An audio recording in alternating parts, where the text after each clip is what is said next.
قتل الخراصون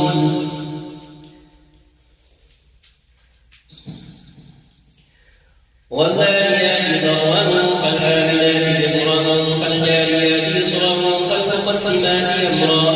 إنما توعدون لصادق وإن الدين لواقع والسماء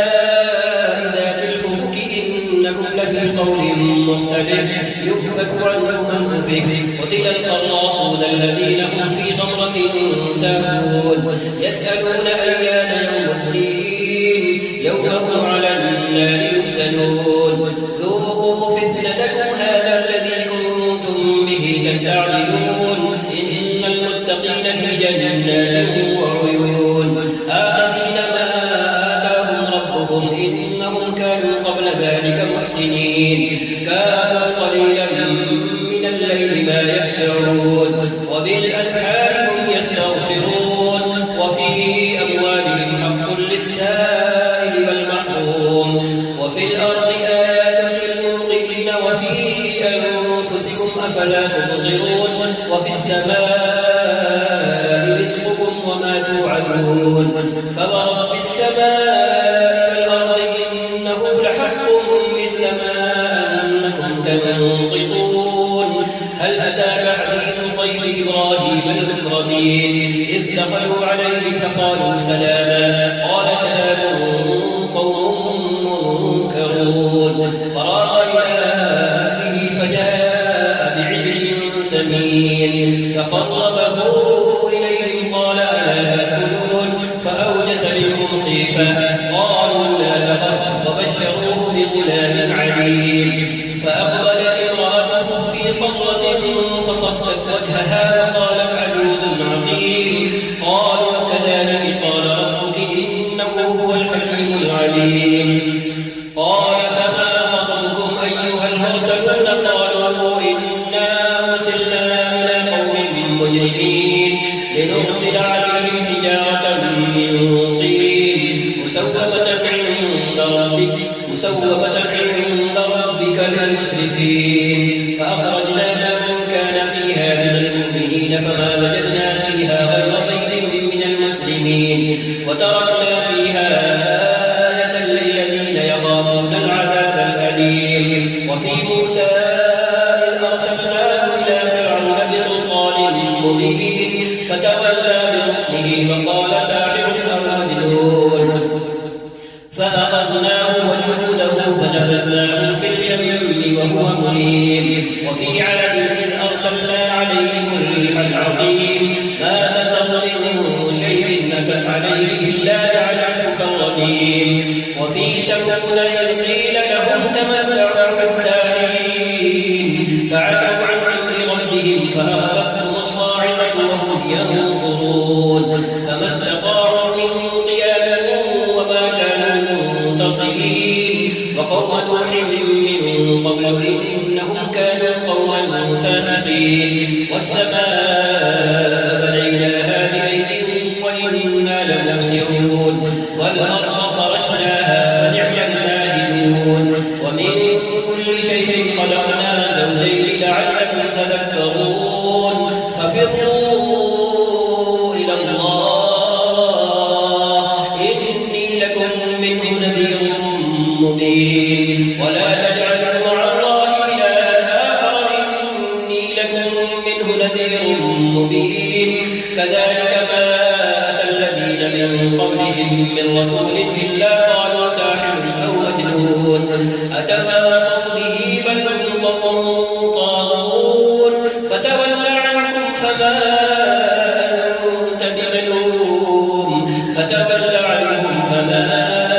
أنت بملوم وذكر فإن الذكرى تنفع المؤمنين وما خلقت الجن والإنس إلا ليعبدون ما أريد منهم من رزق وما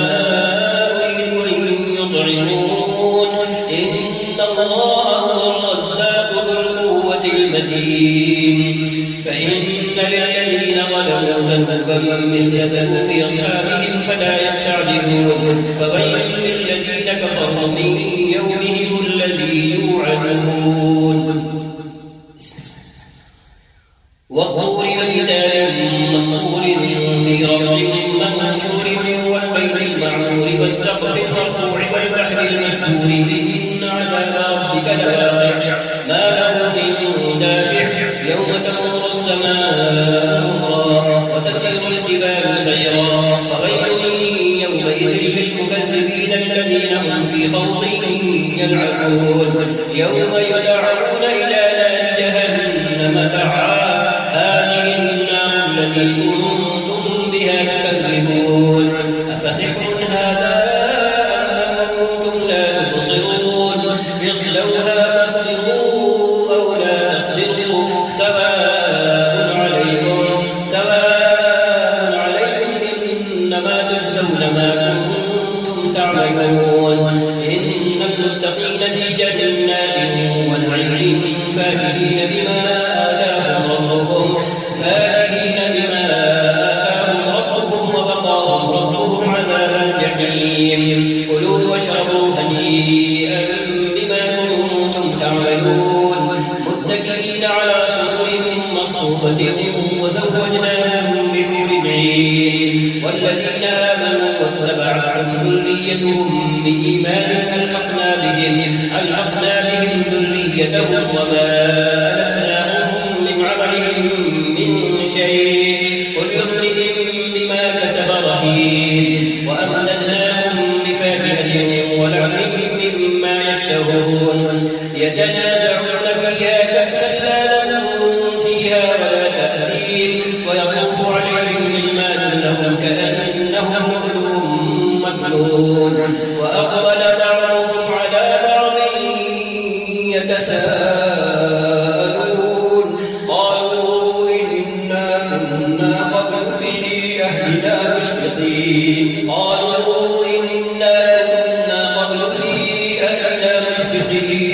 فمن الله علينا ووقانا عذاب السموم إنا كنا من قبل ندعوه إنه هو البر الرحيم فذكر فما أنت بنعمة ربك بكاهن ولا مجنون أم يقولون شاعر نتربص به ريب المنون قل تربصوا فإني معكم من المتربصين أم تقرؤون أحلامهم بهذا أم هم قوم طاغون أم يقولون تقوله بل لا يؤمنون فليأتوا بحديث مثله إن كانوا صادقين أم خلقوا من غير شيء أم هم الخالقون أم خلقوا السماوات والأرض بل لا يوقنون أم عندهم خزائن ربك أم هم المسيطرون أم لهم سلم يستمعون فيه فليأت مستمعهم بسلطان مبين أم له البنات وله البنون أم تسألهم أجرا فهم من مغرم مثقلون أم عندهم الغيب فهم يكتبون أم يريدون كيدا فالذين كفروا هم المكيدون أم لهم إله غير الله سبحان الله عما يشركون وإن يروا كسفا من السماء ساقطا يقولوا سحاب مركون فذرهم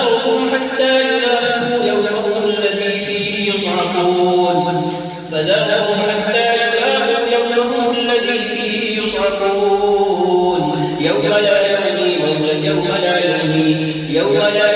عنهم كيدهم شيئا ولا هم ينصرون. وإن للذين ظلموا عذابا دون ذلك ولكن أكثرهم لا يعلمون.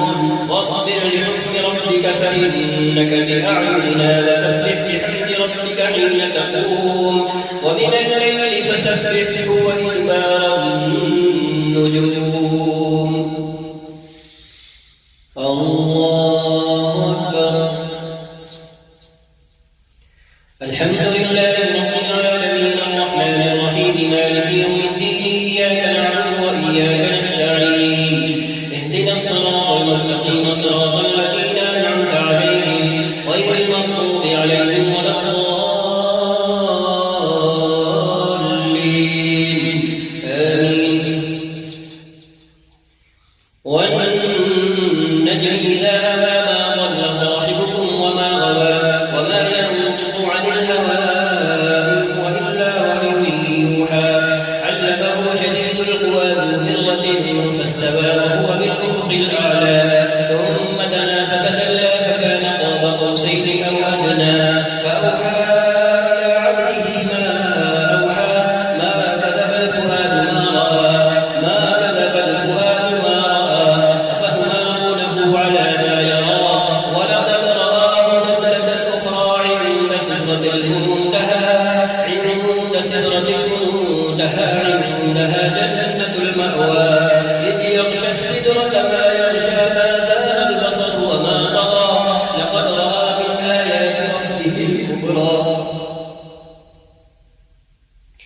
لقد رأى من آيات ربه الكبرى أفرأيتم اللات والعزى ومناة الثالثة الأخرى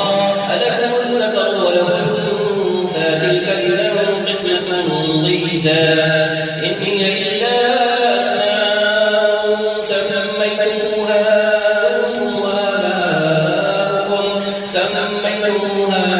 أنتم وآباؤكم ما أنزل الله بها من سلطان إن يتبعون إلا الظن وما تهوى الأنفس ولقد جاءهم من ربهم الهدى أم للإنسان ما تمنى فلله الآخرة والأولى وكم من ملك في السماوات لا تغني شفاعتهم شيئا إلا من بعد أن يأذن الله لمن يشاء ويرضى. إن الذين لا يؤمنون بالآخرة ليسمون الملائكة تسمية الأنثى وما لهم به من علم إن يتبعون إلا الظن وإن الظن لا يغني من الحق شيئا فأعرض عمن تولى عن ذكرنا ولم يرد إلا الحياة الدنيا ذلك مبلغهم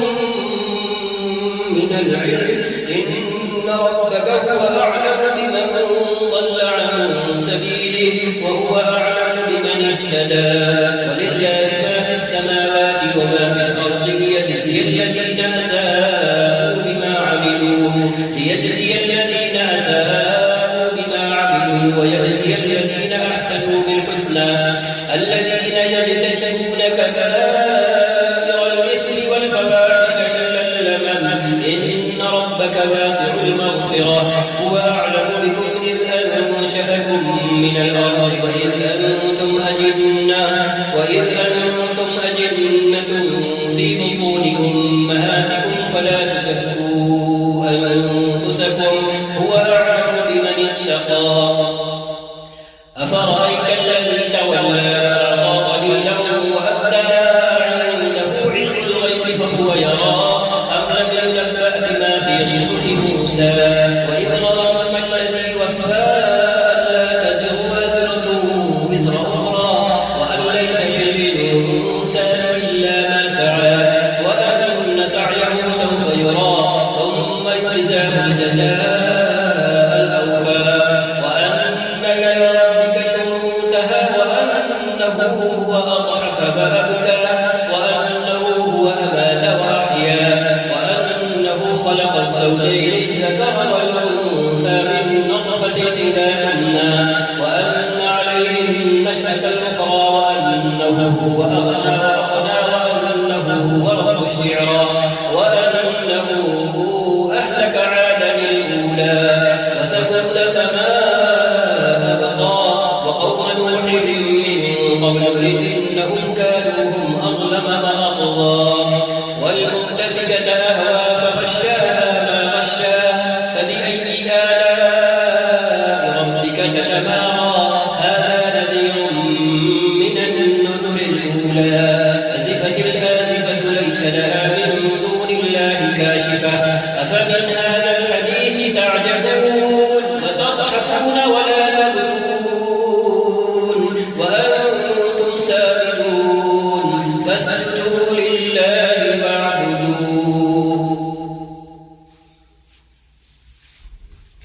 الله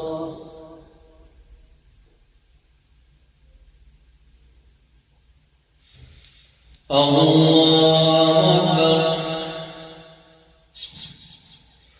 اقتربت الساعة وانشق القمر وإن يروا آية يعرضوا ويقولوا سحر مستمر وكذبوا واتبعوا أهواءهم وكل أمر مستقر ولقد جاءهم من الأنباء ما فيه مزدجر حكمة بالغة فما تغني النذر فتول عنهم يوم يدعو الداعي إلى شيء نكر خش عن أبصارهم يخرجون من الأجداث كأنهم جراد منتشر مهطعين إلى الداعي يقول الكافرون هذا يوم عسير كذبت قبلهم قوم نوح فكذبوا عبدنا وقالوا مجنون وازدجر فدعا ربه أني مغلوب فانتصر ففتحنا أبواب السماء بماء منهمر وفجرنا الأرض عيونا فالتقى الماء على أمر قد قدر وحملناه على ذات ألواح ونسر تجري بأعيننا جزاء لمن كان كفر ولقد تركناها آية فهل من مدكر فكيف كان عذابي ونذر ولقد يسرنا القرآن للذكر فهل من مدكر ولقد يسرنا القرآن للذكر فهل من مدكر كذبت عاد فكيف كان عذابي ونذر إنا أرسلنا عليهم ريحا صرصرا في يوم نحس مستمر تنزع الناس كأنهم أعجاز نخل منقعر فكيف كان عذابي ونذر ولقد يسرنا القرآن للذكر فهل من مدكر كذبت ثمود بالنذر فقالوا أبشرا منا واحدا نتبعه إنا إذا لفي ضلال وسعر ألقي الذكر عليه من بيننا بل هو كذاب أشر سيعلمون غدا من الكذاب الأشر إنا نرسل الناقة فتنة لهم فارتقبهم واصطبر ونبئهم أن الماء قسمة بينهم كل شرب محتضر فنادوا صاحبهم فتعاطى فعقر فكيف كان عذابي ونذر إنا أرسلنا عليهم صيحة واحدة فكانوا كهشيم المحتضر ولقد يسرنا القرآن للذكر فهل من مدكر كذبت قوم لوط بالنذر إنا أرسلنا عليهم حاصبا إلا آل لوط نجيناهم بسحر نعمة من عندنا كذلك نجزي من شكر ولقد أنذرهم بطشتنا فتماروا بالنذر ولقد أنذرهم بطشتنا فتماروا بالنذر ولقد راودوه عن ضيفه فطمسنا أعينهم فذوقوا عذابي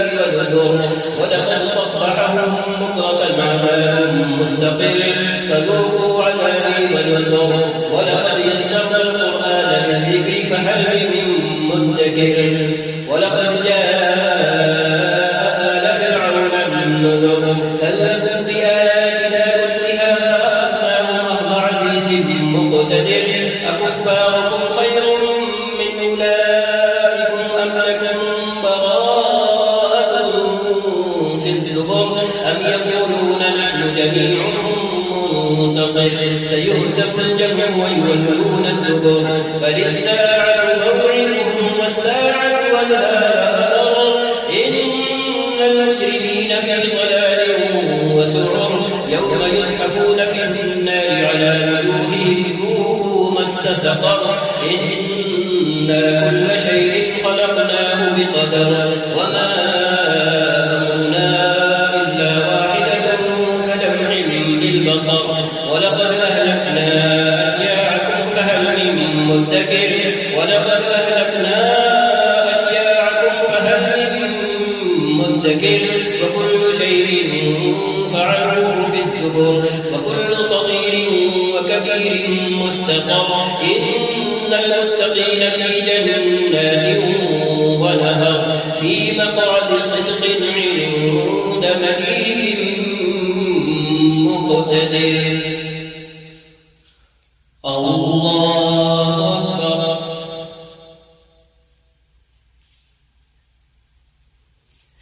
الحمد لله رب العالمين الرحمن الرحيم مالك يوم الدين إياك نعبد وإياك نستعين اهدنا الصراط المستقيم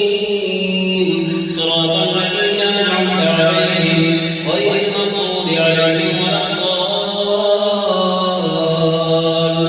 الضالين آمين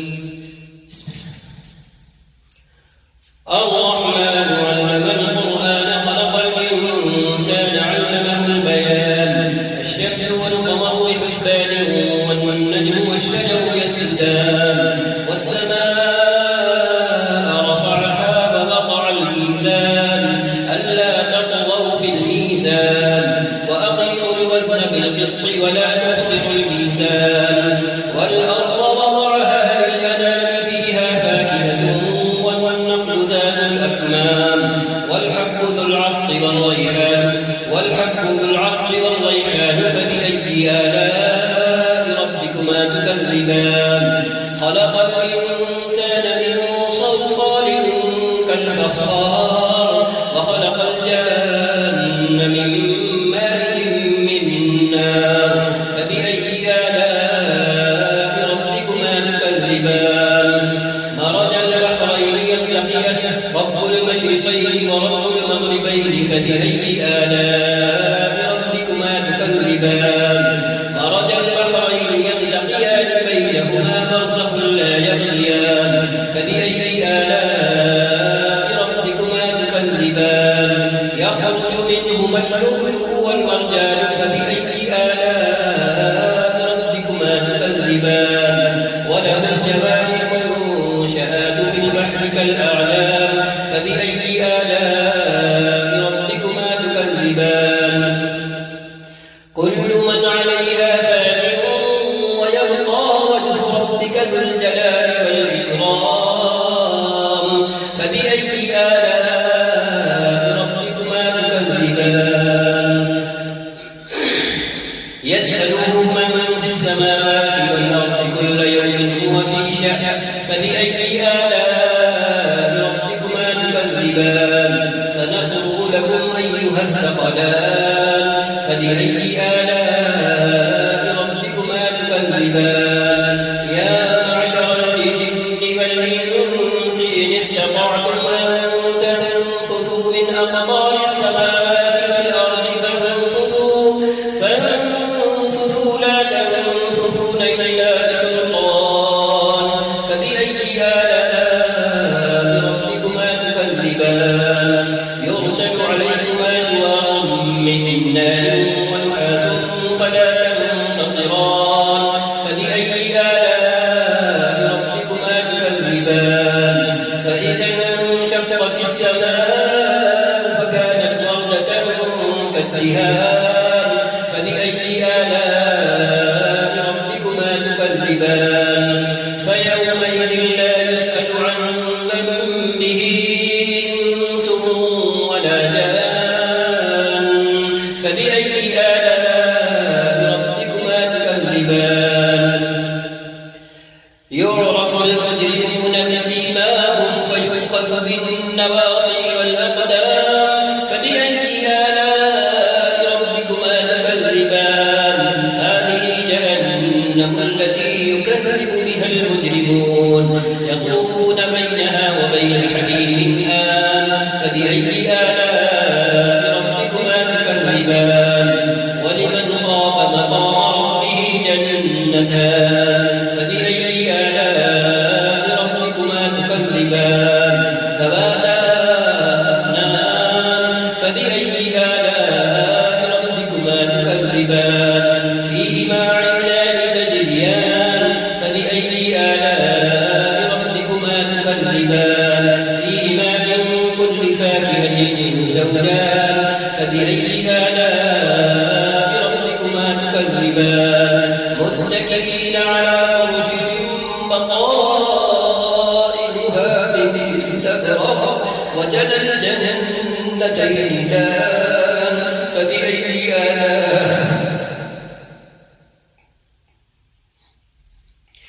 فبأي آلاء ربكما تكذبان فيهن قاصرات الطرف لم يطمثهن إنس قبلهم ولا جان فبأي آلاء ربكما تكذبان كأنهن الياقوت والمرجان فبأي آلاء ربكما تكذبان هل جزاء الإحسان إلا الإحسان فبأي آلاء ربكما تكذبان ومن دونهما جنتان فبأي آلاء ربكما تكذبان مدهامتان فبأي آلاء ربكما تكذبان فيهما عينان نضاختان فبأي آلاء ربكما تكذبان فيهما فاكهة ونخل ورمان فبأي آلاء ربكما تكذبان فيهن خيرات حسان فبأي آلاء ربكما تكذبان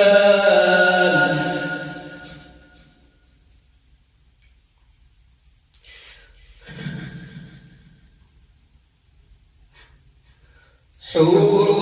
مقصورات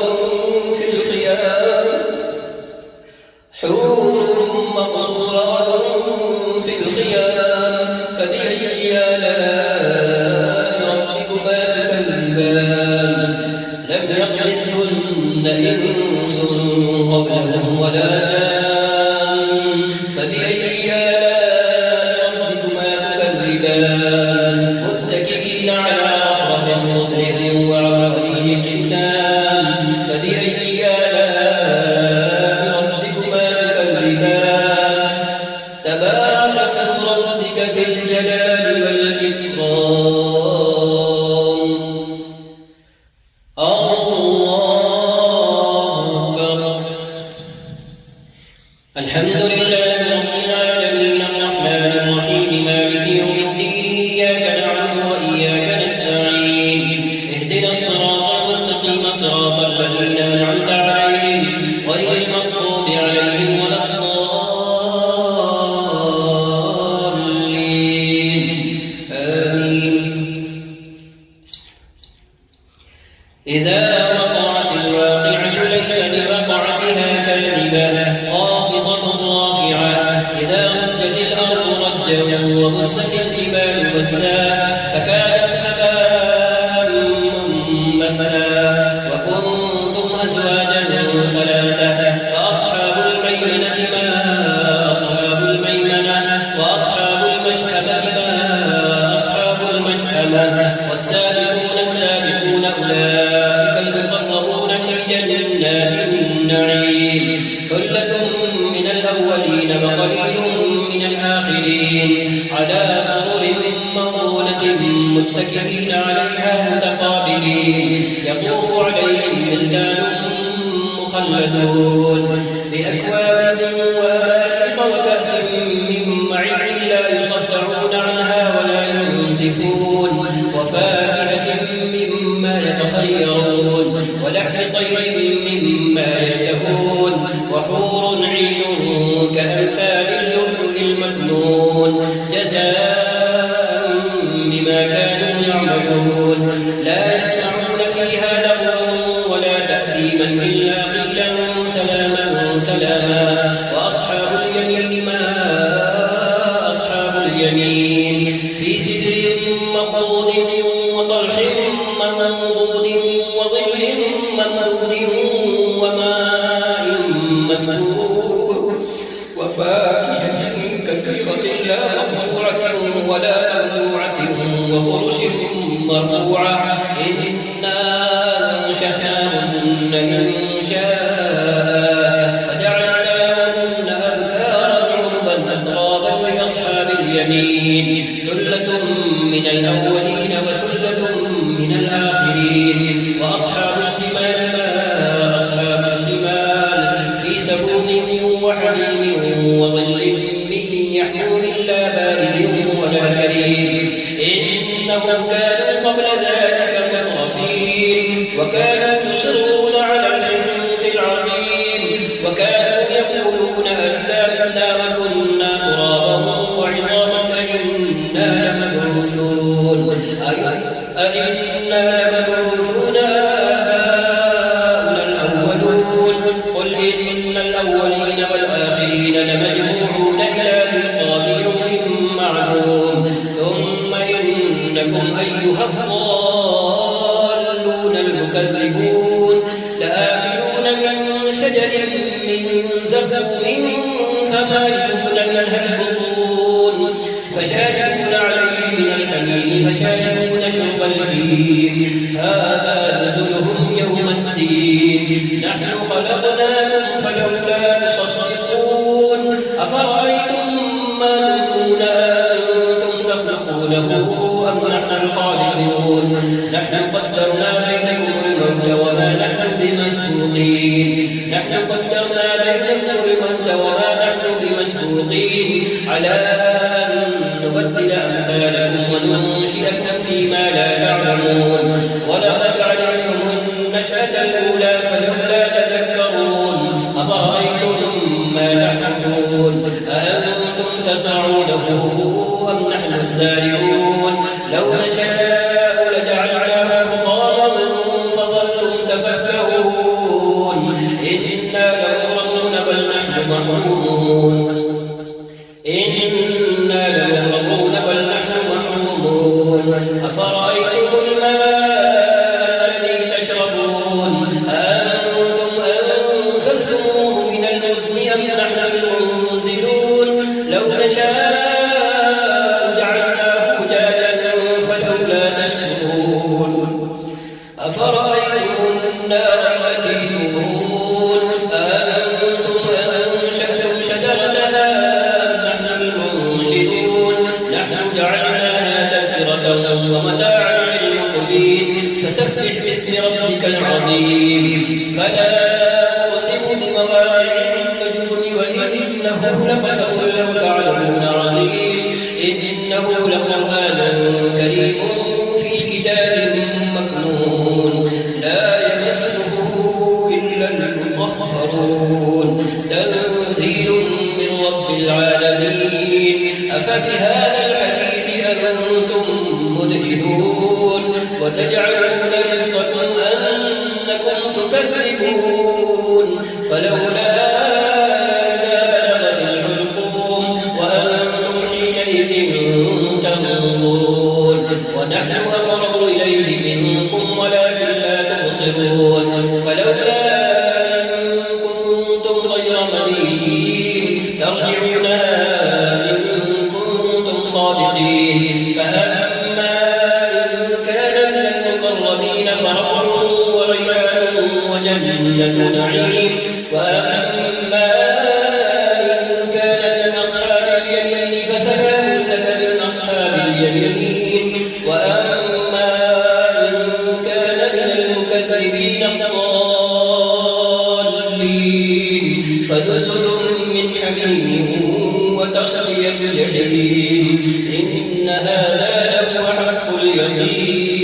فسبح باسم ربك العظيم سبح لله ما في السماوات والأرض وهو العزيز الحكيم له ملك السماوات والأرض يحيي ويميت وهو على كل شيء قدير هو الأول والآخر والظاهر والباطن وهو بكل شيء عليم هو الذي خلق السماوات والأرض في 6 أيام ثم استوى على العرش يعلم ما يلج في الأرض وما يخرج منها وما ينزل من السماء وما يعرج فيها وهو معكم أينما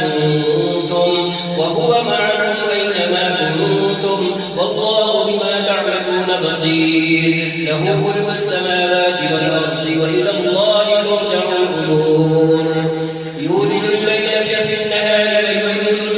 النهار في الليل وهو عليم بذات الصدور آمنوا بالله ورسوله فأنفقوا مما جعلكم مستخلفين فيه فالذين آمنوا منكم وأنفقوا لهم أجر كبير وما لكم لا تؤمنون بالله والرسول يدعوكم لتؤمنوا بربكم وقد أخذ ميثاقكم إن كنتم مؤمنين هو الذي ينزل على عبده آيات بينات ليخرجكم من الظلمات إلى النور وإن الله بكم لرؤوف رحيم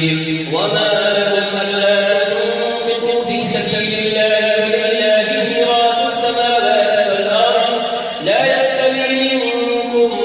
من أنفق من قبل الفتح وقاتل أولئك أعظم درجة من الذين أنفقوا من بعد وقاتلوا وكلا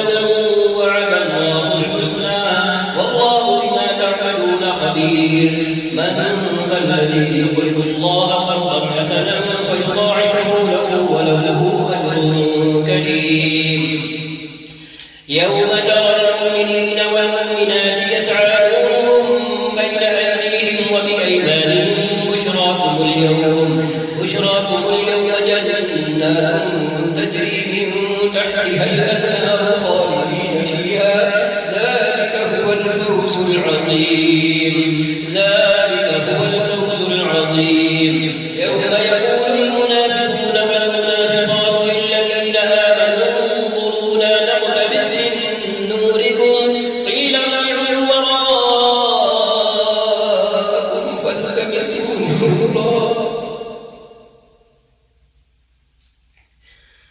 قيل ارجعوا وراءكم فالتمسوا نورا فضرب بينهم بسور له باب باطنه فيه الرحمة وظاهره من قبله العذاب ينادونهم ألم نكن معكم قالوا بلى ولكنكم فتنتم أنفسكم فتربصتم وغرتكم الأماني حتى جاء أمر الله وغركم بالله الغرور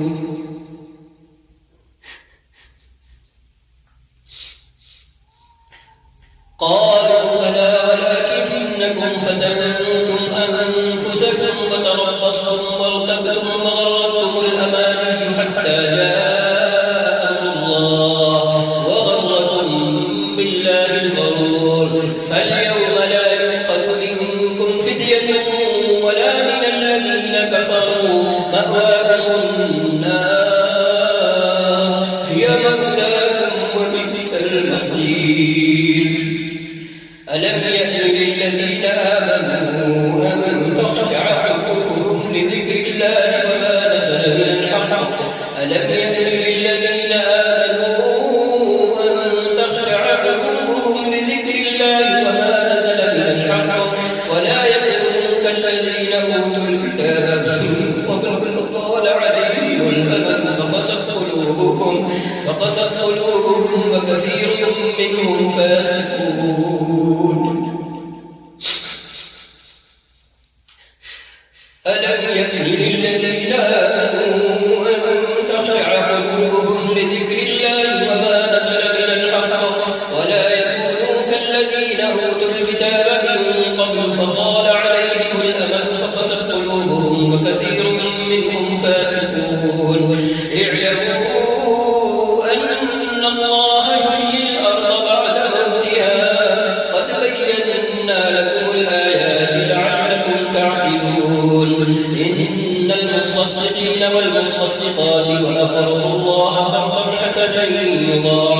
لهم يضاعف لهم ولهم أجر كريم. والذين آمنوا بالله ورسله أولئك هم الصديقون والشهداء عند ربهم لهم أجرهم ونورهم. والذين كفروا وكذبوا بآياتنا أولئك أصحاب الجحيم. اعلموا أنما الحياة الدنيا لعب ولهو وزينة وتفاخر بينكم وتكاثر في الأموال والأولاد كمثل غيث أعجب الكفار نباته ثم يهيج فتراه مصفرا ثم يكون حطاما وفي الآخرة عذاب شديد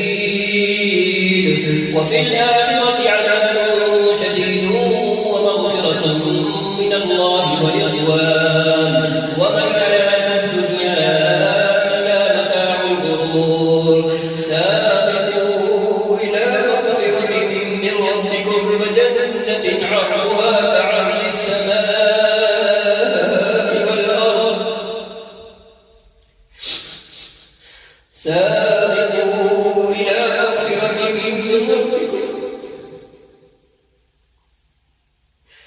سابقوا إلى مغفرة من ربكم وجنة عرضها كعرض السماء والأرض أعدت للذين آمنوا بالله ورسله ذلك فضل الله يؤتيه من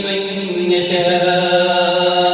والله ذو الفضل العظيم. ما أصاب من مصيبة في الأرض ولا في أنفسكم إلا في كتاب من قبل أن نبرأها إن ذلك على الله يسير. لكي لا تأسوا على ما فاتكم ولا تفرحوا بما آتاكم والله لا يحب كل مختال فخور. الذين يبخلون ويأمرون الناس بالبخل ومن يتول فإن الله هو الغني الحميد. لقد أرسلنا رسلنا بالبينات وأنزلنا معهم الكتاب والميزان ليقوم الناس بالقسط وأنزلنا الحديد فيه بأس شديد ومنافع للناس وليعلم الله من ينصره ورسله بالغيب إن الله قوي عزيز. ولقد أرسلنا نوحا وإبراهيم وجعلنا في ذريتهما النبوة والكتاب فمنهم مهتد وكثير منهم فاسقون. ثم قفينا على آثارهم برسلنا وقفينا بعيسى ابن مريم وآتيناه الإنجيل وجعلنا في قلوب الذين اتبعوه رأفة ورهبانية ابتدعوها ما كتبناها عليهم إلا ابتغاء رضوان الله فما رعوها حق رعايتها فآتينا الذين آمنوا منهم أجرهم وكثير منهم فاسقون. يا أيها الذين آمنوا اتقوا الله وآمنوا برسوله يؤتكم كفلين من رحمته ويجعل لكم نورا تمشون به ويغفر لكم والله غفور رحيم. لئلا يعلم أهل الكتاب ألا يقدرون على شيء من فضل الله وأن الفضل بيد الله. لئلا يعلم أهل الكتاب ألا يقدرون على شيء من فضل الله وأن الفضل بيد الله يؤتيه من يشاء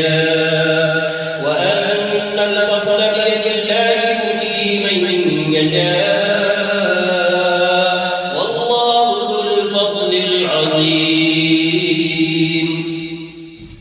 الله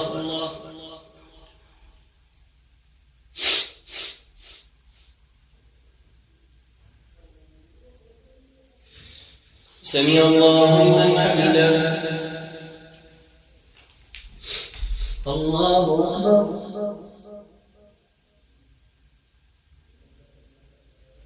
الله أكبر الله أكبر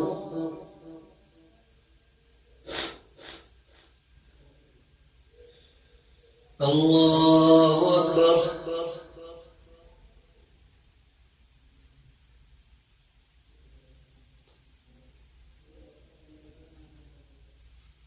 السلام عليكم ورحمة الله.